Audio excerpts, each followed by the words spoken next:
সকলকে শুভেচ্ছা জানিয়ে সংবাদ প্রকাশ এবং বাংলাদেশ ট্রাভেল রাইটার্স অ্যাসোসিয়েশনের যৌথ উদ্যোগে ভ্রমণের প্রজাপতি নামে একটি ভ্রমণ আড্ডার অনুষ্ঠান আমরা শুরু করতে যাচ্ছি। আমাদের এবারের অতিথি বাংলাদেশের বিশিষ্ট সাহিত্যিক শাহরিয়ার কবির, যিনি 100-র উপর বই লিখেছেন এবং ভ্রমণ বিষয়ক গ্রন্থ রয়েছে 12টির মতন। শাহরিয়ার ভাই, অনেক শুভেচ্ছা।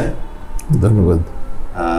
আমরা খুব ছোটোবেলা থেকেই আপনার ভ্রমণ বিষয়ক বই পড়ে আমি বড় হয়েছি। যেহেতু ভ্রমণ বিষয়ক বই আমার একটা আগ্রহের জায়গা তৈরি করেছে।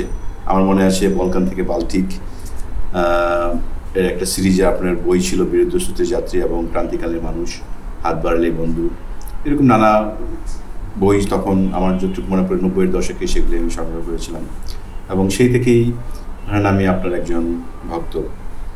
তো বাংলা ভাষায় এই পর্যন্ত প্রায় 1400+ বাংলাদেশি লেখকদের ভ্রমণ বিষয়ক বই রয়েছে। এটা অনেকেই জানেন না, এটা আমাদের জন্য অনেক গর্বের। তো আপনার কাছ থেকে শুনতে চাই, আপনার ভ্রমণ কিভাবে কখন শুরু হলো? ভ্রমণের কথা যদি বলি, আমি কোথাও লিখেছি বোধহয় যে আমার নিজের জীবনটাকেই একটা জার্নি মনে করি আমি, যে শুরু থেকে এ পর্যন্ত অনেক বছর তো কেটে গেল। তো লিখেছি আমি খুব সামান্য। যদি লিখতাম আমার মনে হয় ভ্রমণ কাহিনীর সংখ্যা আমার 50-এর উপর হয়ে যেত। কিন্তু এত ভ্রমণ করেছি, যদি আমি বলি যে ভারতের কথা যদি বলি, আমার তো মনে হয় 100 বারের উপরে ভারতে গেছি। ভারতকে নিয়ে আমি একটা ভ্রমণ কাহিনী লিখিনি। আমেরিকাতে গেছি তাও 40-50 বার হবে। কোনো বই নেই আমেরিকার ওপর, অস্ট্রেলিয়ার ওপর, এরকম আরও বহু দেশ আছে গেছি। ভ্রমণটাকে আমি যখন গেছি সেখানে যত না ভ্রমণ হিসেবে উপভোগ করেছি, বেশিরভাগ সময়কে যেতে হয়েছে কাজে। যখন বিচিত্রা ছিলাম অ্যাসাইনমেন্টে যেতে হয়েছে, যেটার ফসল ছিল আমার প্রথম ভ্রমণ কাহিনী, যে আলবেনিয়া এবং পূর্ব ইউরোপের যে পরিবর্তন, যেটা আমি লিখেছি বলকান থেকে বাল্টিক সিরিজে। ছোটোবেলায় আমার মনে আছে, তখন কত 4-5-এ পড়তাম। তা আমাদের একটা কাজের ছেলে ছিল আমার বয়সী হবে 2-1 বছরের বড়, ওর সঙ্গে প্ল্যান করতাম যে কোথাও বেরিয়ে পড়তে হবে, ঘুরতে যেতে হবে। তা আমাদের দুজনের শখ ছিল আমরা জাহাজে করে সারা পৃথিবী ঘুরব। এখন জাহাজে পৃথিবী ঘোরা কীভাবে ঘুরবো, ওর কাছে সব সমাধান। বলে যে কেন, আমরা জাহাজে খালাসির কাজ করব, করে করে ঘুরবো। তা আমরা তো জাহাজে যেতে গেলে তো চট্টগ্রাম যেতে হবে, চিটাগং থেকে জাহাজে উঠতে হবে, চিটাগং পর্যন্ত কিভাবে যাব? বলে কেন, ট্রেনে করে যাব। আর ট্রেনের ভাড়া কে দেবে? বলে কেন, ভিক্ষে করতে করতে চলে যাব। ওর কাছে সব সমস্যার সমাধান ছিল। এবং একবার সত্যি সত্যি ওর সঙ্গে বেরিয়ে পড়েছিলাম, বাড়িতে রাগ করে কি নিয়ে বকুনি খেয়েছিলাম, রাগ করে বেরিয়ে পড়েছি। তারপর পরে অবশ্য ছোটো মামা, এটা আমি ক্লাস 4-5-এ পড়ি, এটা তখন বোধ হয় 60-62 এরকম হবে, 61-62 এরকম সময়। তারপর যেটা হলো যে ইন্টারমিডিয়েট যখন পড়ছি, তখন হঠাৎ করে ওই যে ফার্স্ট ইয়ারের পরীক্ষা শেষ হয়েছে, হঠাৎ করে মাথায় চাপলো যে না, এবার সত্যি সত্যি বেরিয়ে পড়তে হবে। তো কোথায় যাব? আমাদের তো স্বপ্নের শহর বলতে গেলে কলকাতা, সাহিত্য পড়েছে, এত শহরটা দেখার ইচ্ছে। কিন্তু তখন মাত্র ভারত পাকিস্তান যুদ্ধ শেষ হয়েছে, মানে সীমান্ত সব সিল করে দেওয়া হয়েছে, কোনো ট্যুরিস্ট মানে কোনো পাসপোর্ট ভিসা দেওয়া হচ্ছে না। আর আমার তো পাসপোর্টই নেই। আমি ঠিক করলাম পাসপোর্ট ভিসা না, এমনি চলে যাব। আমার সবচেয়ে খুব কাছের বন্ধু ছিল ফারুক, ওকে বললাম, এখন একা তো ভ্রমণ করে মজা নেই। ও তো শুনে বলে, তুই পাগল হয়েছিস, পাসপোর্ট ভিসা ছাড়া ইন্ডিয়াতে যাবি, ধরা পড়লে কী হবে? আমরা ধরা পড়লে পড়বো, কিন্তু যাব। ফারুক কিছুতেই যেতে দেবে না। তারপর আমি বললাম ঠিক আছে, তুই না যাস, আমি একাই যাব। ও আবার একটু প্রোটেক্টিভ ছিল আমার ব্যাপারে, আমাকে একা যেতে দেবে না। তো বললো, খুব অনিচ্ছা সত্ত্বেও রাজি হলো।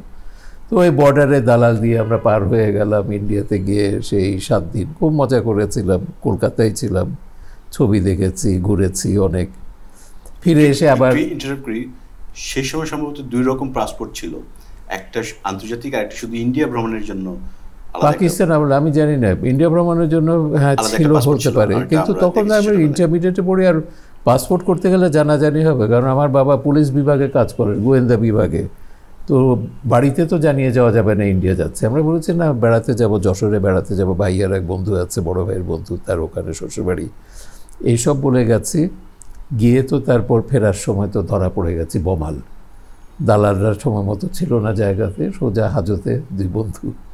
তারপর সেই হাজতবাসের অভিজ্ঞতা, এটা খানিকটা আমার এই বছর যেটা বেরিয়েছে আমার 71 বইতে আছে, ওই বর্ণনাগুলো। তো যাই হোক, সে তো ভোগান্তি, 1 বছর মামলা চললো, তারপর তো সেই কীভাবে মামলা থেকে রেহাই পেলাম সেটা আরেক গল্প। তারপর থেকে 71-71টা হচ্ছে যেটা এত বছর পর আমি লিখলাম, প্রায় 53 বছর পরে, 52 বছর পরে, যে 71-এ যে কলকাতা যাওয়াটা এবং সেখানে শরণার্থী জীবন, সেখানে মুক্তিযুদ্ধের সঙ্গে জড়িত হওয়া, আমাদের প্রচার যুদ্ধ, সাংস্কৃতিক যুদ্ধ, সম্মুখ সমর, সব কিছু মিলে আমার কাছে খুবই উত্তেজনাময় একটা সময় ছিল, যেটার বিবরণ আমি এই আমার 71 বইতে দিয়েছি। এটাও কিন্তু যদিও আমার স্মৃতি কথা 71-এর, কিন্তু আমার মনে হয় এটাও এক অর্থে ভ্রমণ। কলকাতার একটা সমাজচিত্র সেখানে পাওয়া যাবে, মানুষজন, বিশেষ করে রাজনীতি যেটা আমাদের জন্য খুব গুরুত্বপূর্ণ ছিল, এগুলো মানুষ সব মিলিয়ে ওটা আমি লেখাটাও খুব এনজয় করেছি অনেক বছর পরে। একটা লেখায় পড়েছিলাম তখন সৈয়দ মুস্তফা আলীও কলকাতায় ছিলেন। হ্যাঁ, সে সময় মুস্তফা আলীর সঙ্গে দেখা হয়েছে। মুস্তফা আলীর সঙ্গে শুধু না, মুস্তফা আলী আমাকে পাঠালেন যে তুমি যে কাজ করছো, প্রীতিশ নন্দী তখন তার মেয়ের জামাই, বলে প্রীতিশ নন্দীর কাছে পাঠালেন যে প্রীতিশ নন্দী বাংলাদেশের কিছু কবিতা ইংরেজিতে অনুবাদ করেছে। তখন আমাদের ওই বাইরে একটা প্রদর্শনী নিয়ে যাওয়ার কথা ছিল, জহিরান আর আমরা বিলেতে যাব, আমেরিকা যাব, সে ঠিক হয়েছিল। তো ওইটার সুবাদে তো মুস্তফা আলী তো অনেকেই আমাদের তো প্রিয় লেখক, স্বপ্নের লেখক সেই ছোটোবেলা থেকে, তার লেখা পড়েই তো ভ্রমণের ব্যাপারে আগ্রহ যেটা, সেটা কিন্তু মুস্তফা আলীর লেখা আমি মনে করি যে পড়েনি ভ্রমণের রস থেকে সে তার অনেকখানি বঞ্চিত হয়েছে, এটা বলতেই হবে। যদিও এটা যদি ইংরেজি হতো বা বিদেশি ভাষায় সেভাবে অনুবাদ হলে। কথা বলাতে মনে পড়লো, দেশে বিদেশে ওনার এই ভ্রমণগ্রন্থটি নিউ দিল্লি থেকে বেরিয়েছে, আমি পড়েছি, কিন্তু ওই রস বাংলাতে তার যে হিউমার এবং মানুষকে পর্যবেক্ষণ, খুব আমার কাছে অনুবাদটা খুব ফ্ল্যাট মনে হয়েছে, যে আমি পড়েছি ওটা, দেখেছি দেশে বিদেশে অনুবাদ। পিএইচডি করার লোকের সংখ্যা হয়তো খুব কম, আমার জানা মতে বাংলাদেশ থেকে একজন করেছেন, একজন না, আমার মনে একাধিক করেছে। আমাকেই একজন ইন্টারভিউ করেছে, রাজশাহী ইউনিভার্সিটির একজন করেছে, এবং কলকাতা থেকেও হয়েছে। কিন্তু তাকে নিয়ে আরও অনেক লেখার আছে, অনেক দিক, শুধু ভ্রমণ কাহিনী হিসেবে না, লেখক হিসেবে, সুলেখক হিসেবে এবং পাণ্ডিত্য হিসেবে, তার মতো পাণ্ডিত্যপূর্ণ মানুষ, যে সমস্ত বিষয়ে তার যে জ্ঞান, কথা বলতে গেলে মন্ত্রমুগ্ধ হয়ে তার কথা শুনতে হয়। যে কোনো বিষয়ে তিনি কথা বলতে পারেন, সেই সাহিত্য তো বটেই, সঙ্গীত, চিত্রকলা থেকে শুরু করে এমন কোনো বিষয় নেই যেটা নিয়ে তার সঙ্গে কথা বলা যায় না, মানে তার কথা শোনা, মানে এটা একটা অভিজ্ঞতা বটে।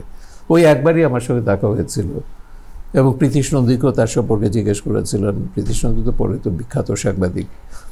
তো যাই হোক, তারপর থেকে কলকাতা যাওয়া শুরু হয়েছে 72 সাল থেকে, প্রতি বছর 2-3 বার করে যাচ্ছি, ঘোরা, এগুলো সারা ইন্ডিয়াতে ঘুরেছি।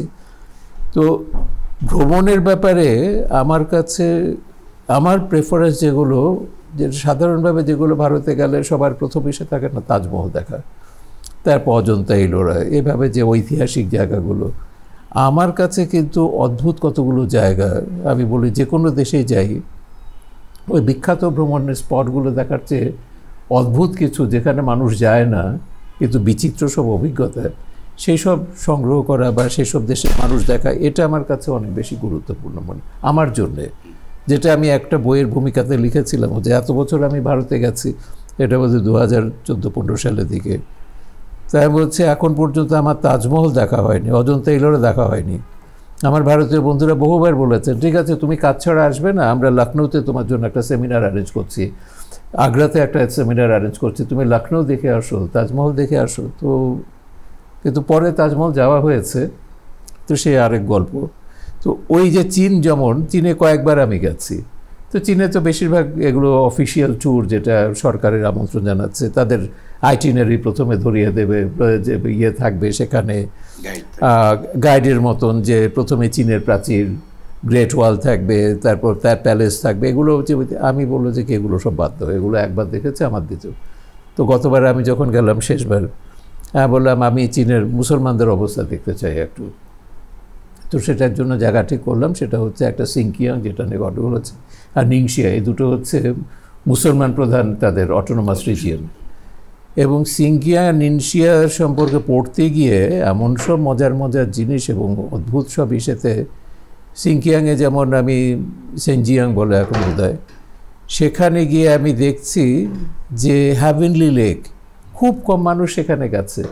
মানে প্রাকৃতিক দৃশ্য দেখতে গেলে এর চেয়ে সুন্দর দৃশ্য বোধহয় কিছু হয় না। আবার তুরপান বলে একটা জায়গায় গেছি, ডেড সিটি, ওটা হচ্ছে শহরটা মরে গেছে, তার পাশেই শহরটা ছিল, মরে গেছে 2000 বছর আগে হঠাৎ করে। ওটা একটা মালভূমির মতন, চারপাশে নদী ছিল, হঠাৎ করে ভূমিকম্পের নদী শুকিয়ে গেছে এবং ওভারনাইট সমস্ত মানুষ শহর ছেড়ে চলে গেছে। কিন্তু ওই যে পাথরের ঘর বা বালির ঘর, শক্ত বালি, এগুলো পাথরের মতনই ঘর বাড়িগুলো সব ওরকমই আছে, থালা বাসনগুলো সব ওইভাবে রয়ে গেছে যে মানুষ এক কাপড়ে চলে গেছে শহর থেকে বেরিয়ে। পুরো একটা শহর মৃত, একটা মানুষেই। সেই শহরে আমি একা হাঁটছি, ঘুরছি, আমার সঙ্গে আমার দোভাষী ছিল, প্রোটোকল অফিসার ছিল, ওরা অনেক ছবি টবি তুলেছে। তো সেটা খানিকটা আমি হয়তো চীনের ভ্রমণকাহিনীতে লিখেছি। তো এইসব জায়গাগুলো ওরা খুব অবাক হতো, বলে আচ্ছা সিংকিয়াং এসছো তো কাশগড় এটা এমন কি জায়গা? আমি বললাম কাশগড় দেখবো না, সিংকিয়াং এসছে এটা কখনো হয়? তখন অবশ্য তারা নিতে চায়নি, কারণ কাশগড়ের সবচেয়ে বেশি গণ্ডগোল হচ্ছিল উইগুর মুসলমানদের উপর। তখন তো একটা চীনা সরকারের নির্যাতন চলছিল, এখনও উইগুর মুসলিমদের উপর চীনের একটা নির্যাতন এখনও চলছে। এবং এইটা ওরা অবশ্য দেখাতে খুব একটা আগ্রহী ছিল না, কিন্তু আমার জেদ চেপে গেছিলো। আমি বললাম না, আমি এসেছি মুসলমানদের অবস্থা দেখো চীনে। তো ভালো মন্দ দুই দেখেছি, খারাপ অবস্থাও দেখেছি। আবার নিংশিয়াতে যখন গেছি সেখানে তারা খুব ভালো অবস্থা আছে মুসলমানরা, সেটাও আমরা দেখেছি, মাদ্রাসা দেখেছি বা ইমামদের সঙ্গে কথা বলেছি। এগুলো যেমন কেউ চীনে মুসলমানদের অবস্থা দেখার জন্য যাবে না। বাট শেষবারে আমি ওইটাই ঠিক করেছিলাম, যখন তারা বললো আমাকে আমন্ত্রণ জানাতে চায়, আমি বললাম আমি এটা যদি প্রোগ্রাম করো আমি যেতে পারি। নইলে খালি লেখা বইতে পড়েছিলাম যে পাকিস্তান গিয়েছিলেন, বহুবার পাকিস্তানে গেছে, যেটা মিথ রয়েছে যে সতীর 51 টুকরো 6 টুকরো কিন্তু বাংলাদেশে পড়েছে, এবং এটা দেখার জন্য কলকাতা অনেকে আসে। কিছু পাকিস্তানে একটা মনে হয় পড়েছে, হিংলাজ মন্দির, এবং শ্রীলঙ্কাতেও রয়েছে। তো হিংলাজে ঘোরা নিয়ে মজার গল্প আছে। হিংলাজ যদিও আমরা তো মরুতীর্থ হিংলাজ পড়েছি, অবধূতের বিখ্যাত লেখা, তারপর তো উত্তম সাবিত্রীর ছবিও হয়েছে। হিংলাজ নিয়ে একটা আকর্ষণ ছিল সে দুর্গমতার জন্যে, যে দুর্গমই সেটা। কিন্তু আমার কোনো পরিকল্পনা সেরকম ছিল না। আমি গেছি সিন্ধের শুটিং করছে, পাকিস্তান উপর একটা ছবি বানিয়েছে, ওটা শুটিং হয়েছে ওই যে হজরত শাহ আব্দুল লতিফ ভিটায়ের মাজার থেকে সিন্ধে ইসলাম কীভাবে এসছে। তো সেখানে যাওয়ার পর মাজারের খাদে বললো, আপনি বাংলাদেশ থেকে এত দূর থেকে এসছেন, আপনি হজরত আব্দুল লতিফ ভিটায়ের মাজার দেখার জন্যে, তা আপনি কি হিংলাজ মাতার মন্দির ঘুরেছেন?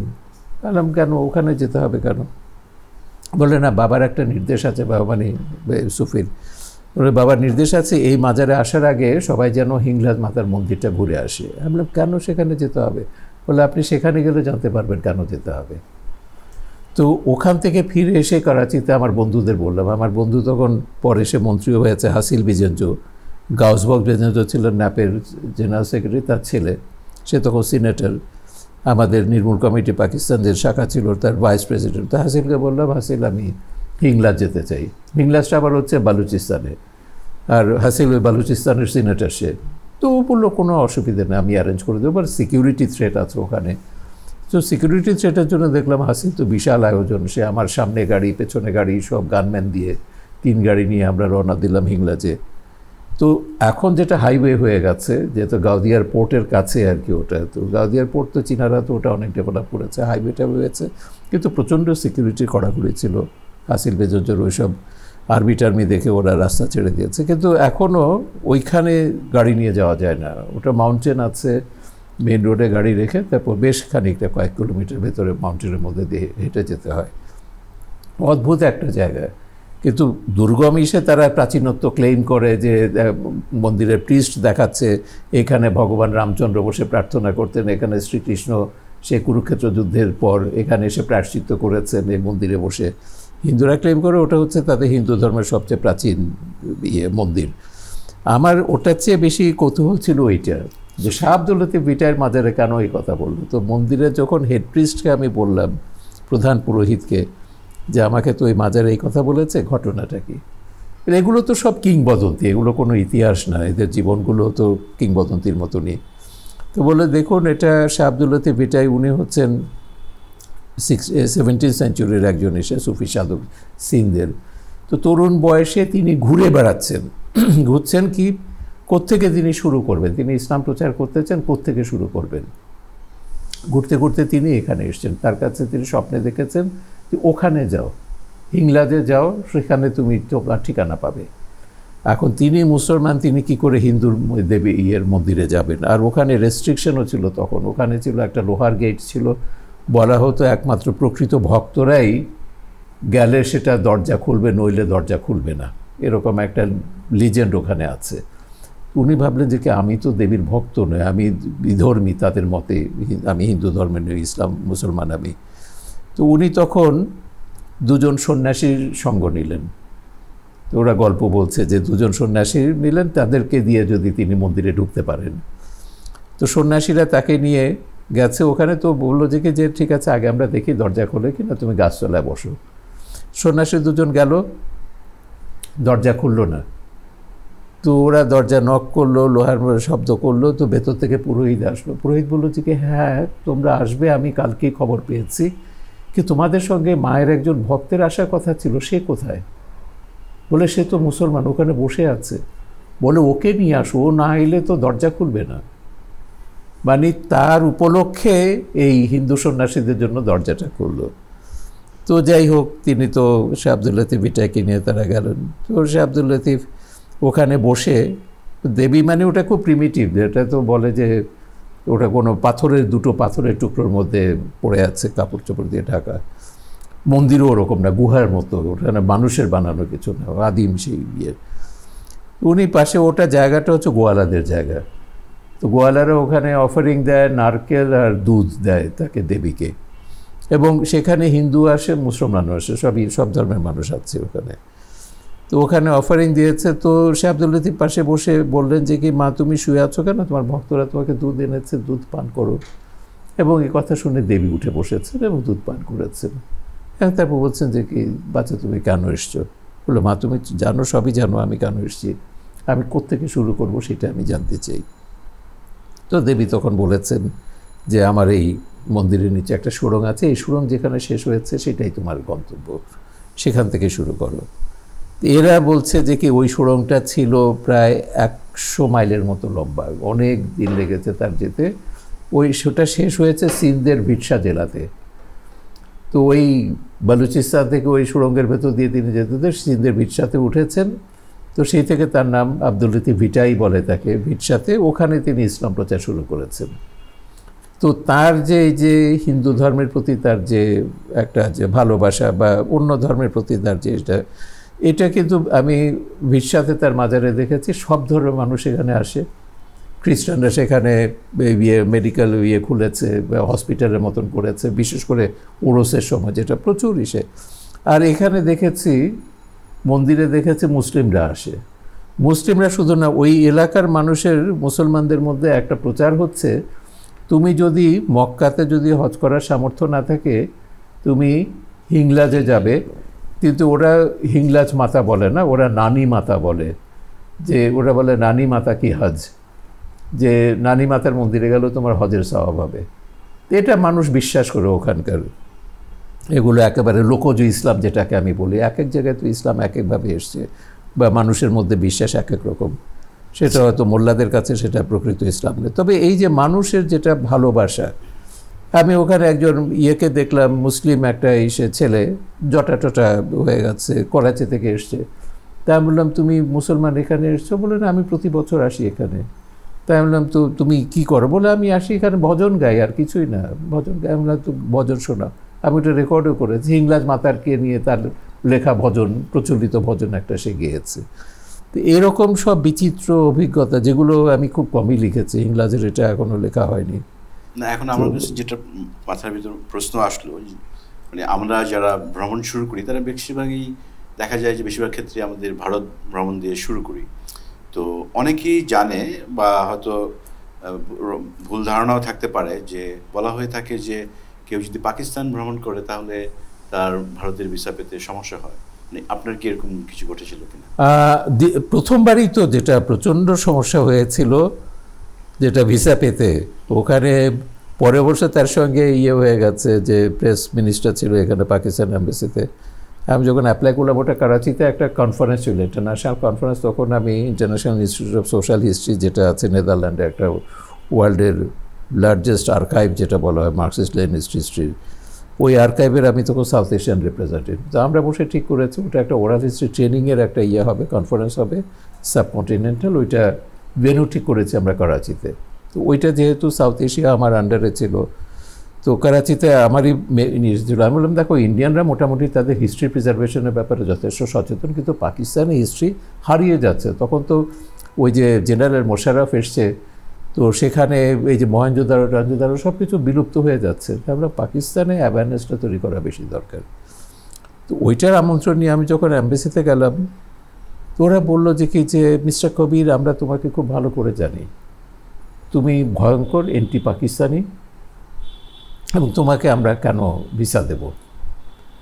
তো আমি বললাম যে কি, এই কারণে ভিসা দিতে হবে, কনফারেন্স হচ্ছে, আর তোমরা যদি আমাকে ভিসা না দাও, কনফারেন্সের ভেন্যু আমাকে করাচি থেকে শিফট করে দিল্লিতে নিয়ে যেতে হবে, কনফারেন্সটা আমরা করব। ওইটা শুনে বলতে কারোর সঙ্গে যোগাযোগ করেছে, তারপর তারা যে ভিসা দিয়েছে। তো পরে ভদ্রলোক উনি ছিলেন পাঠান ছিলেন। তো ফিরে এসে আমি কিন্তু একটা বই লিখেছি যে পাকিস্তান থেকে ফিরে, ওটা ইংরেজিও হয়েছে, এবং ইংরেজিটাও খুব মজার। ওটার কিন্তু ইংরেজি আমি করিনি, পাকিস্তানি হাই কমিশন করেছে, আচ্ছা আচ্ছা, দেখার জন্য কি লিখেছি। পরের বার যখন সিমিলার সেম কনফারেন্সে যাওয়ার জন্য আমাদের হলো 2005 সালে, তখন তো ওরা তো মানে মহা খ্যাপা আমার ওপর, বলে আপনি যে বই লিখেছেন এরপর আপনি কি করে আশা করেন আপনাকে আমরা পাকিস্তানে ভিসা দেবো। আমরা বই লিখেছি মানে বই, এই যে পাকিস্তানের বিরুদ্ধে আপনি লিখেছেন। বললাম না, বিরুদ্ধে আছে সেটা সমালোচনার জায়গা, সেটা আছে, ভালো কথাও তো অনেক লিখেছে, ভালো ভালো মানুষের সঙ্গে আমার দেখা হয়েছে, এগুলো তো লিখেছে। তখন মহিলা ছিল, আমি নামটা বলে গেছি, প্রেস মিনিস্টার। উনি বললেন, mister Kabir, you have spread venom in every sentence in your book. আমরা কীরকম? বলে ওই যে তুমি সম্মেলনের পরে সবাই এসে করছে যে কি সুভেনির কিনতে, যে কাপড় কিনতে যাবে, পাকিস্তানের কাপড় খুব সস্তা, সবাই বলছে। তো আমাকে যখন বললো, তা বললাম যে কি না, আমার পাকিস্তানি টেক্সটাইলের আমার কোনো ইয়ে নেই, আমার স্ত্রী বা ছেলে মেয়েরা কেউ পাকিস্তানি কাপড় পরবে না, তার চেয়ে আমি বরং পুরনো গান কিছু কিনতে চাই, নূরজাহান বা এগুলো আছে যে এখন ফরিদা আক্তারের চলচ্চিত্র সংগ্রহ করার জন্য। হ্যাঁ, আমি তখন ইয়েটা খুঁজছিলাম ডেসপারেটলি, যে জহির রায়হানের সাঙ্গাম ছবিটার, বাহানা ছবিটা, দুটোরই সাঙ্গাম আমি কিন্তু পরে জোগাড়ও করেছিলাম পাকিস্তান থেকে, বাহানাটা পাইনি। তারপর জাগুবা সাহেবের অরিজিনাল প্রিন্টটাও আমার খোঁজ করার এসেছিলো, ওগুলো আমার পাকিস্তান থেকে ফিরে বইটার মধ্যে আছে। তো মজার ব্যাপার হলো, ওই বইটা যখন আমি বললাম যে বই তো আমি বাংলায় লিখেছি, তোমরা ইংরেজিটা কোথায় পেলে? বলে না, এটা আমরা ইংরেজি করিয়েছি। না, তাহলে এক কাজ করো, ওটার একটা কপি আমাকে দিয়ে দাও, আমি চেপে বিক্রি করো। বলে তুমি ট্রান্সলেটারের কাছ থেকে নিয়ে নাও, ওদের ট্রান্সলেটার। ও কিন্তু পরে আমার আরেকটা বই অনুবাদ করেছে, সেটা অবশ্য পয়সা দিয়ে করাতে হয়েছে, ভালো অনুবাদ করে ছেলেটা। এখন অবশ্য কোথায় এক ইউনিভার্সিটিতে আছে, চিটাগাংয়ে। তো এইটা হচ্ছে পরে, এইটা নিয়ে ইন্ডিয়া আবার ঝামেলা করলো। আমার পাসপোর্টে এসে দেখে 2011 সালে তারা ভিসা দেবে না এসে করে, তখন আমি ফরেন মিনিস্ট্রি কমপ্লেন করলাম। তখন বললো যে কি না, you are entitle. Foreign minister তখন দীপুমণি ফরেন মিনিস্টার ছিল, বললো না, আপনি তো সার্ক ভিসা এন্টাইটেলড, আপনি সিনিয়র সাংবাদিক হিসেবে সার্ক ভিসা নিয়ে ট্রাভেল করবেন। এখন সেই 11 সাল থেকে এখন পর্যন্ত কিন্তু ইন্ডিয়া যেতে গেলে আমি সার্ক ভিসাতেই যাই। আমি ঠিক করেছি ইন্ডিয়ান ভিসাতে আমি আর এসে, এত বিরক্ত হয়েছে আমি ইন্ডিয়ার ওই ভিসা। আমার সার্ক ভিসাতে আমি 3 বার গিয়েছি। সর্বশেষ যখন রুয়ান্ডাতে গেলাম সাইকেল চালাতে, আসার সময় অনেক বিড়ম্বনার সম্মুখীন হয়েছে। যাই হোক, না, ওরা জানে না বলে বিড়ম্বনা, মানে যেহেতু ওরা খুব ফ্যামিলিয়ার না সার্ভিসে নিয়ে, কিন্তু এটা অটোমেটিক অল জায়গায় চলে যায়। তো একটা জিনিস আমরা অনেকেই হয়তো জানি না, যে বাংলাদেশ নিয়ে অনেকেই বাংলাদেশের উপর পিএইচডি করেছে, বা বাংলাদেশ নিয়ে বিশ্বের অনেক দেশে বই বের করেছে। আপনার একটি বইতে আপনার লেখায় জানতে পেরেছিলাম, আপনার এক বন্ধু নেদারল্যান্ডের, সে বাংলাদেশে ছিলেন 2 বছর ছিল, প্রফেসর ওয়েলাম সেন্ডেল।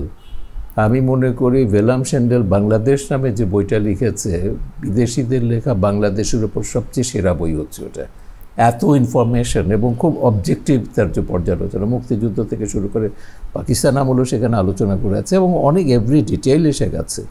এর কারণটা হচ্ছে যে ওয়েলাম 3 বছর এখানে 75, 76, 77 3 বছর সে এখানে ছিল তার পিএইচডি থিসিস লেখার জন্য। বাংলাদেশের কৃষকদের নিয়ে সে পিএইচডি করেছে। পরে ওয়েলাম বাংলাদেশ নিয়ে অনেকগুলো বই লিখেছে, বর্ডারে নিয়ে লিখেছে, বর্ডার ট্রেড নিয়ে, চিটাগং নিয়ে। হ্যাঁ, ইংরেজি বইগুলো পাওয়া যায়, বা অ্যামাজনে নিশ্চয়ই বেলামের সব বই পাওয়া যাবে। তো ওইখানে বেলামের সঙ্গেও আমার কথা হয়েছে, যে বেলামেরও আমি ওই রংপুরের ওই অভিজ্ঞতা, ওটা সে লেখেইনি, গল্প বলেছে যে তার যে রংপুরকে সে কিভাবে দেখেছে, ওই যে রিমোট গ্রাম।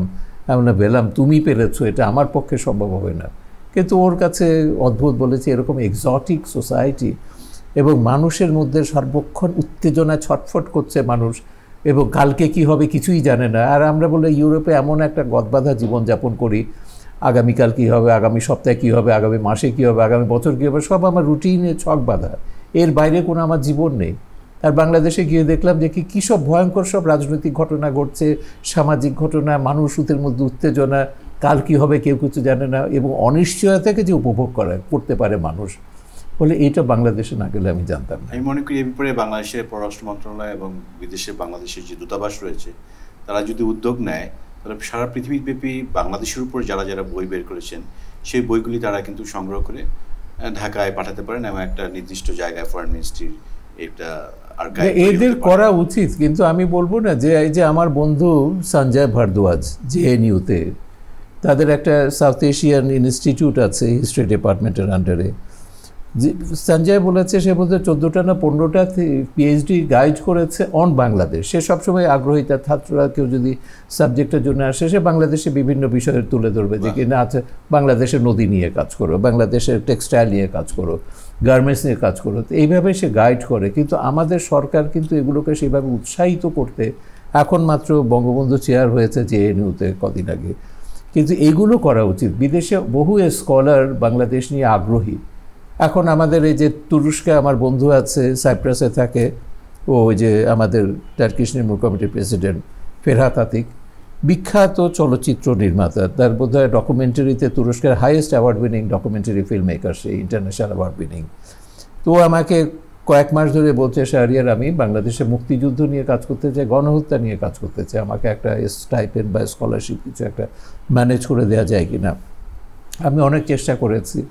তারপর আমি শেষকালে আমি বলেছে যে কে ফেরাত, তুমি আমার বাড়িতে এসে থাকতে পারো, সেটা আমি প্রোভাইড করতে পারি যে কদিন থাকো, কিন্তু ওই ধরনের স্কলারশিপ একমাত্র তো গভর্নমেন্ট দেয়। তুরস্কের কথা বলাতে মনে পড়ে গেল যে আমরা অনেক জানি যে সৈয়দ ইসমাইল হোসেন সিরাজি 1912 সালে তুরস্ক ভ্রমণ করেছিলেন, মানে মেডিকেল টিম হিসাবে Indian medical all India medical টিমের সাথে গিয়েছিলেন, এবং পরবর্তীতে তুরস্ক এবং সিরিয়ার উপর বই লেখে। আমাদের একজন প্রাক্তন রাষ্ট্রদূত একরামুল কাদের, তার বাবাও টার্কির উপর বই লিখেছেন, এরকম অনেকেই লিখেছেন। আপনার রামনাথ বিশ্বাসের তুর্কি রয়েছে। তো তুরস্কের আমি যখন গিয়েছিলাম 97-এ সাইকেল ওয়ার্ল্ডের, আমি শুরু করেছিলাম নাজিম হিকমতের কবিতা দিয়ে। কোনিয়া যাওয়া হয় নাই, যদি কোনিয়া সম্পর্কে মেভলানা একটা, ওটা আমার বই আছে, তুরস্কের উপর আমার 2টো ডকুমেন্টারি আছে, সেখানে সুফিবাদের ব্যাপারটা আমি ডিটেইল আলোচনা করেছি, এবং সেই বই পরে ওই ছবি 2টো বানানোর অভিজ্ঞতা থেকেই আমার যে সর্বশেষ যে ভ্রমণ কাহিনী, যেটা মানবতার আমন্ত্রণে তুরস্ক, ওটা আমি লিখেছি। তো কোনিয়াটা আমার কাছে একটা অদ্ভুত আকর্ষণ ছিল। আকর্ষণ মানে কোনিয়াতে প্রধানত গেছিলাম আমি এই যে সুফিদের সম্পর্কে জানার জন্য। জালালউদ্দিন রুমি তো মানে আমার প্রিয় কবি, এবং তুমি নিশ্চয়ই জানো 9/11-এর পরে আমেরিকা বেস্ট সেলিং পোয়েট ছিল জালালউদ্দিন রুমি। পরপর 6 মাসটা টপ অফ দ্য লিস্ট ছিল তার বই। মানুষ পাগলের মতো রুমির বই পড়ছে আমেরিকাতে। আফগানিস্তান। উনি হচ্ছে জালালউদ্দিন বাল্খি বলে তাকে, বাল্খে তার জন্ম হয়েছে, কিন্তু তিনি এসছেন, তারা ইরানে এসেছিলেন, ইরান থেকে ওখানে পরে ওই তখন সেলজুক সুলতানরা তাকে ইনভাইট করে, তার বাবা খুব বড় ইসলামিক স্কলার ছিলেন, তার বাবাকে ইনভাইট করে উনি যাওয়ার পর ওনাকে ওখানে থাকার ব্যবস্থা করে দিয়েছে ইসলাম প্রচার। তো ওর বাবাও ইসলাম প্রচার করতেন, আর রুমি তো প্রথম জীবনে ইসলাম প্রচার করতেন। পরে অবশ্য তিনি টার্ন ইন্টু পোয়েট, মানে এত বড় সুফি কবি তো দ্বিতীয়টা নেই তার সমকক্ষ। তো ওইটা তখন আমাদের অ্যাম্বাসিও সহযোগিতা করেছিল। আমি প্রথমবার যখন গিয়েছিলাম সেটা হচ্ছে তুরস্কে আমাদের বন্ধু খোঁজার জন্য, যে 71 সালে তুরস্কে এমন কেউ কিছু আছে কি না যারা বাংলাদেশ নিয়ে কথা বলেছে, লিখেছে। এবং তখন কিন্তু একজন অসাধারণ মহিলার খবর পেয়েছিলাম, ভাসপিয়ে জামান হচ্ছেন আমাদের একজন, মিস্টার জামান ছিলেন পাকিস্তানি কূটনীতিক। তো তার সন্ধানটা পেয়েছিলাম সেবার গিয়ে, এবং তিনি বঙ্গবন্ধুর 7ই মার্চের ভাষণ বলছে মঞ্চের নিচে বসে আমি শুনেছি, এবং ভাষণ দেওয়ার পরে উনি বোধহয় কাউকে বলেছেন যে এই বিদেশি মহিলাকে, পরে বললো যে উনি তো আমাদের জামান সাহেবের স্ত্রী। তো বঙ্গবন্ধু নিচে নেমে এসে তার সঙ্গে কথা বলেছেন। তখন থেকে বঙ্গবন্ধুর দুর্বলতা, এবং বঙ্গবন্ধুর মৃত্যুর পরে, হত্যাকাণ্ডের পর শেখ হাসিনা যখনই মধ্যপ্রাচ্যে বা তুরস্কে কোথাও গেছেন, উনি কিন্তু ওনার বাড়িতেও অনেক সময় ছিলেন।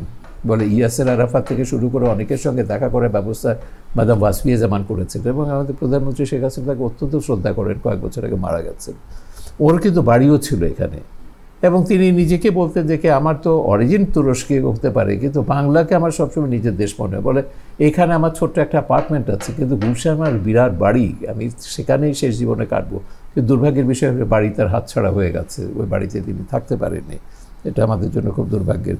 কিন্তু এইরকম সব মানুষ বলতে যে তিনি বাংলাদেশকে যেভাবে পজিটিভলি তুলে ধরেছেন তুরস্কে, ওই সময় যখন তুরস্ক পাকিস্তানের বন্ধু, RCD প্যাক্টের মেম্বার তুরস্ক, ইরান পাকিস্তান তুরস্ক মিলে RCD করলো যে সেই যুদ্ধের 65 না 67 সালে।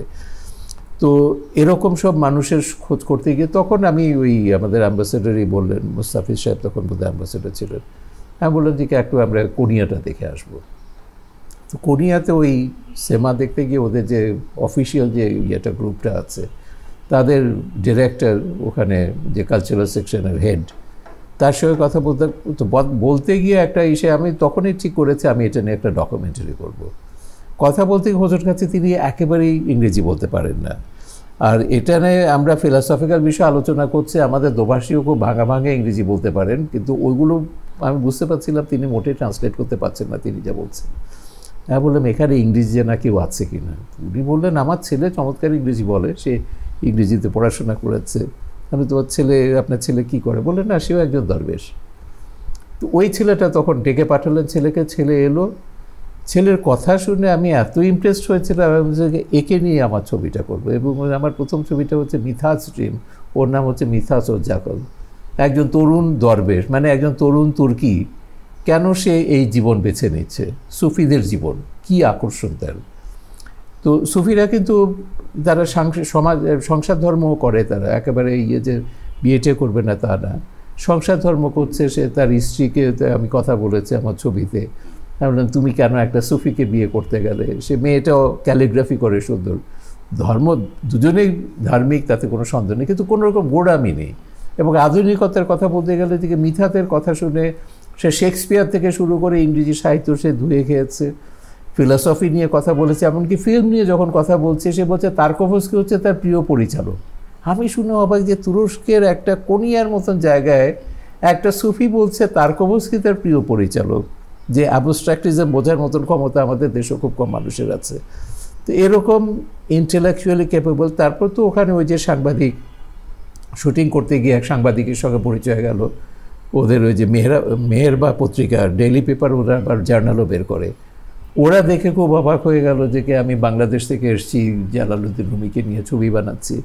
ওরা আবার ওখানে বিশাল ফিচার করলো, আমার ইন্টারভিউ করলো। তারপর তো ইব্রাহিম আমার বন্ধুই হয়ে গেল, এখন বাংলাদেশের একজন বড় প্রমোটার হচ্ছে সে। তার কাগজে কয়েকবারই বাংলাদেশ থেকে বড় বিএপি কেউ গেলেই তার ইন্টারভিউ করছে, সেখানে রিপোর্ট করছে।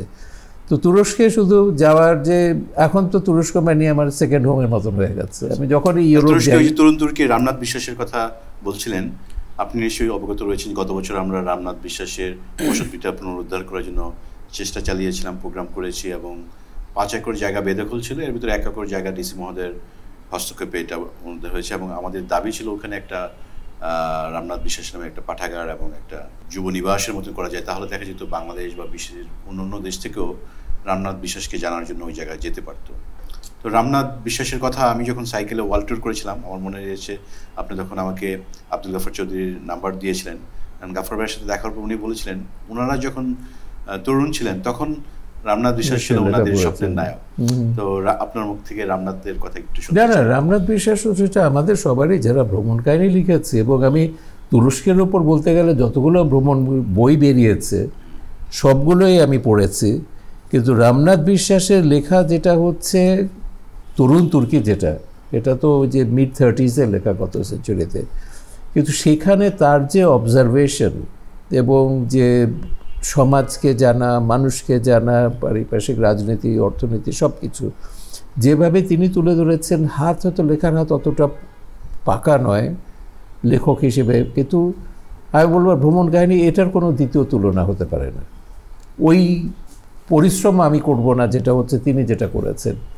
ভাঙা একটা সাইকেল নিয়ে, তা সাইকেল তো এত লম্বা ট্যুর করেছে, সেই সাইকেল নিয়ে তুরস্কের এই মাথা থেকে ওই মাথা পর্যন্ত, বিশাল একটা দেশ তুরস্ক, যেভাবে ঘুরে বেরিয়েছেন এবং যে সমস্ত বিড়ম্বনার সম্মুখীন হচ্ছেন, এবং তখন একটা কিন্তু ট্রানজিশন চলছে, এত শত শত বছর অটোমানদের অধীনে ছিল, সেখানে সেই সনাতনী ইসলাম বনাম যে রেভলিউশনারি ইসলাম, যেটা হচ্ছে ইসলাম তো না, সেটা সেকুলার ইসে করতে চাচ্ছেন কামাল আতাতুর্ক, যে বিপ্লব যেটা হচ্ছে, সেই ক্রান্তিকালটা এত সুন্দরভাবে তিনি তুলে ধরেছেন, আমি মানে বিস্মিত হয়ে গেছে। পরে তার অন্য ভ্রমণ কাহিনী পড়ে দেখেছি যে তার ওই ক্ষমতাটা ছিল লেখক হিসেবে, তার যে পর্যবেক্ষণটা ভ্রমণ কাহিনীর থেকে, আমি সবসময় বলেছি যে তার পর্যবেক্ষণ ক্ষমতাটা আমরা দেখতে চাই। আমাদের কি কবি নজরুল ইসলাম কি টার্কিতে গিয়েছিলেন?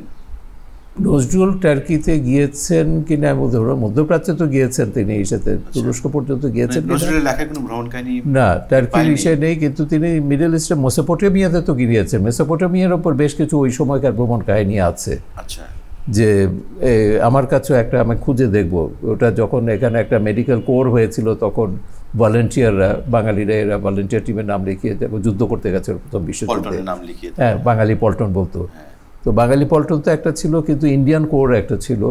এবং যারা কিন্তু ওই যে তুরস্কে তুমি তো গেছো, ওখানে চানাক্কালে বলে একটা জায়গা আছে, যেটাকে ওই যে প্রাচীন যে কিংবদন্তি ট্রয় নগরী যেটা বলা হতো আর কি, ওই ট্রয়টা কিন্তু হেলেনা ট্রয়, ওটা হচ্ছে চানাক্কালে ওরা ক্লেম করে, ওটা তো আসলে একটা লিজেন্ড। চানাক্কালে তো ওখানে অনেকগুলো কবর আছে, সেটা হচ্ছে প্রথম বিশ্বযুদ্ধে যারা শহীদ হয়েছে ব্রিটিশদের বিরুদ্ধে লড়তে গিয়ে। এইটার ঘটনাটা হচ্ছে যে এখান থেকে যারা রিক্রুট হয়েছিল, এর মধ্যে প্রচুর মুসলিম ছিল এবং তার মধ্যে বাঙালি ছিল। চাঁদপুরে বাড়ি এমন মানুষের নামও আমি দেখেছি ওখানে। এরা যখন ব্রিটিশরা নিয়ে গেল, ওরা দেখলো যে কারে যুদ্ধ করতে বলছে অটোমানদের বিরুদ্ধে, বলে এরা তো মুসলিম, আমরা মুসলমান হয়ে কী করে মুসলমানদের বিরুদ্ধে যুদ্ধ করব। বরং তারা তখন পক্ষ পরিত্যাগ করলো, ব্রিটিশ আর্মি ছেড়ে তারা অটোমানদের পক্ষে যোগ দিল এবং ব্রিটিশদের বিরুদ্ধে যুদ্ধ করলো। এবং যুদ্ধ করতে গিয়ে তারা অনেকে শহীদ হয়েছে, এবং চানাক্কালে কিন্তু খুব সুন্দরভাবে এই শহীদদের কবরগুলো প্রিজার্ভ করেছে, এবং ওটা একটা ট্যুরিস্ট স্পট, এবং নামগুলো আছে সেখানে। আমাদের বাংলাদেশি মুসলমান ইন্দোনেশিয়ার স্বাধীনতা যুদ্ধের সময় উনি প্রথমে ব্রিটিশ শিবিরে ছিল, পরবর্তীতে পক্ষ ত্যাগ করে ইন্দোনেশিয়ার পক্ষে হয়ে যুদ্ধ করেন। তো আমাদের সময় অলমোস্ট শেষ হয়ে আসছে। আমি শুধু সম্প্রতি আমি মেক্সিকো ঘুরে আসলাম এবং সেখানে রবীন্দ্রনাথ ঠাকুরের ভাস্কর্য দেখতে পেয়েছি। রবীন্দ্রনাথ ঠাকুরের অলমোস্ট 35টি দেশ আমার জানার মধ্যে ট্রাভেল করেছেন এবং ওনার প্রচুর ভ্রমণ বিষয়ক বই রয়েছে। তো রবীন্দ্রনাথ ঠাকুরের ভ্রমণ নিয়ে যদি সংক্ষিপ্ত দু একটা কথা। আমি তোমাকে বরং অনুরোধ করবো যে রবীন্দ্রনাথ ঠাকুরের ওই ভ্রমণটা তুমি কেন রিপিট করছো না? মেক্সিকো পর্যন্ত গেছো, আর্জেন্টিনাতেও যদি যাও, আমি গেছো, ভিক্টোরিয়া ওকাম্পোর ওটা দেখেছো। তো বুলগেরিয়াতে আমি যখন গেছিলাম, তখন রাস্তা দিয়ে যেতে হঠাৎ করে আমার যে দোভাষী ছিল প্রোটোকল অফিসে, বললো যে দেখো এই যে বাড়িটা দেখছো, এই বারান্দা থেকে রবীন্দ্রনাথ যখন এখানে এসেছিলেন, সোফিয়াতে এসেছিলেন, এই বারান্দা থেকে তিনি পিপুলকে অ্যাড্রেস করেছিলেন। তখন আমার এত ছুটে যাচ্ছে, আরেকটা প্রোগ্রামে যাচ্ছে, রেজিস্টার করেনি। কিন্তু এরকম যে রবীন্দ্রনাথ যে ভ্রমণগুলো করেছেন, এইটা যদি কেউ একটা ট্যুর করে, সে এখন রাশিয়া থেকে শুরু করে এবং জাপান পর্যন্ত, আমরা এটাও কিন্তু খুব একটা ইন্টারেস্টিং হতে পারে। রবীন্দ্রনাথ কি দেখেছেন এবং এখন কি আছে, কোথায় আছে, এবং রবীন্দ্রনাথকে তারা কীভাবে মনে রেখেছে, লিগেসিটা। যেমন এই যে ভিক্টোরিয়া ওকাম্পোর ব্যাপারটা, এটা রিসেন্টলি আমাদের মুক্তিযুদ্ধের সঙ্গে সম্পৃক্ততা, এই তথ্যটা প্রথম আমি বের করেছিলাম ইন্ডিয়ান আর্কাইভ থেকে, ফরেন মিনিস্ট্রি আর্কাইভ থেকে। 71-এ কাগজ দেখতে গিয়ে দেখলাম ছোট্ট একটা নিউজ, যে বুয়েন্স আয়ার্সে একটা ইসে হয়েছে, র্যালি বেরিয়েছে বাংলাদেশের গণহত্যার প্রতিবাদে, এবং সেইখানে বলছে that was led by Victoria Ocampo. আর কিছুই নেই, ভিক্টোরিয়া ওকাম্পোর পরিচয় নেই। আমি তো দেখে চমকে উঠলাম, আরে ভিক্টোরিয়া ওকাম্পো মানে সেই রবীন্দ্রনাথের সঙ্গে তার প্রেম, সেই লিগেসি, সেই ভালোবাসা থেকে তিনি বাংলাদেশের পাশে এসে দাঁড়িয়েছেন যখন তার বয়স 90 পেরিয়েছে। সে 90 পেরুনো ভিক্টোরিয়া ওকাম্পো রাস্তায় দাঁড়িয়েছেন বাংলাদেশের গণহত্যার প্রতিবাদে। তারপর আমি এখানে মামুনকে বলেছি, তারপর অন্যান্য আমার বন্ধু যারা ঐতিহাসিক এদেরকে বলেছি এটা নিয়ে কাজ করো। মামুন তো পরে লিখেছে, ডিটেইল লিখেছে। আমার মনে হয়েছে কি এইটা কিন্তু একটা অসাধারণ কাজ হতে পারে। তুমি যেহেতু তোমার সুযোগ আছে বা তুমি যাও, অনেক ধন্যবাদ। আসলে শাহরিয়ার ভাই, আপনার সাথে কথা বলে এই স্বল্প সময়ে অনেক কিছু উদ্ধার করা সম্ভব নয়। আমাদের হয়তো আরও আরও অনেকবার বসতে হবে, আরও অনেক কিছু নিয়ে ভ্রমণ বিষয়ক বাংলা সাহিত্যের প্রথম দিককার কথাগুলি আমরাও জানবো। তো সর্বশেষে বাংলাদেশে এখন অনেক মানুষ ঘুরে বেড়াচ্ছেন দেশে এবং বিদেশে, এই তরুণদের উদ্দেশ্যে যদি আপনি কিছু বলতেন। না, তরুণদের তো যেটা বিরাট একটা এভিনিউ খুলে গেছে সামাজিক যোগাযোগ মাধ্যম। এখানে ভ্রমণ বিষয়ক ব্লগগুলো আমি কিন্তু নিয়মিত এগুলো দেখি বিভিন্ন দেশের, এটা যে খালি বাঙালিরা করছে তা না, কিন্তু সেখানে যেটা হচ্ছে আমি মনে করি একটা সততার পরিচয় থাকতে হবে। সেখানে যে ইনফরমেশনগুলো দিচ্ছে, সেখানে নিজেকে যেভাবে প্রজেক্ট করছে সেটা না, আমরা মানুষগুলোকে জানতে চাই। তোমার সম্পর্কে তো আমরা জানি, কিন্তু তুমি নিজেকে হাইলাইট না করে মানুষগুলোর কথা বলো, সমাজটাকে দেখার চেষ্টা করো, বিশ্লেষণ করো, যেখানে সমস্যাগুলো তুলে ধরো। হ্যাঁ, টিপস যেটা সাধারণ টিপস এগুলো দিতে হবে। ভিসা নিতে গেলে কি বিড়ম্বনা হয়, বাই রোড গেলে কি অসুবিধা, ট্রেনে গেলে বা যাত্রার, তো এগুলো তো সাধারণ কতগুলো বিষয়। তো এখন যেটা হচ্ছে যে সস্তা একটা জনপ্রিয়তার দিকে যে ঝোঁক গেছে, এই ঝোঁকের কারণে যেটা হচ্ছে আমরা কিন্তু আসল ভ্রমণ সাহিত্যের রস থেকে বঞ্চিত হচ্ছি। এবং আমি মনে করি এগুলো খুব একটা যে টিকবে বলে মনে হয় না। আমাদেরকে ওই সাহিত্যের ওপর, লেখালেখি গ্রন্থের ওপর জোরটাই দিতে হবে। এবং সেইখানে আমি মনে করি যে টাওয়ারিং যে রাইটাররা আছে, মোস্তফা আলী থেকে শুরু করে রামনাথ বিশ্বাস, এদের লেখাগুলো আমাদের বারবার পড়া উচিত। এবং এইখান থেকে এদেরকে এখনও অতিক্রম করবার ক্ষমতা আমরা অর্জন করিনি, বাট সেই সঞ্চয়টা তো নিতে হবে, শক্তিটা সেখান থেকে নিতে হবে, তবে আমরা ভালো লিখতে পারবো ভবিষ্যতে। ধন্যবাদ শাহরিয়ার ভাই, আপনার সাথে খুব সুন্দর সময় কাটলো। দর্শক, আমাদের এভাবেই আড্ডা চলবে। হয়তো আগামী পর্বে আমরা নতুন একটি মুখ দেখতে পাবো এবং অন্য কোনো ভ্রমণবিদের কাছ থেকে আমরা নতুন নতুন ভ্রমণ বিষয়ক কথা জানবো। অনেক ধন্যবাদ।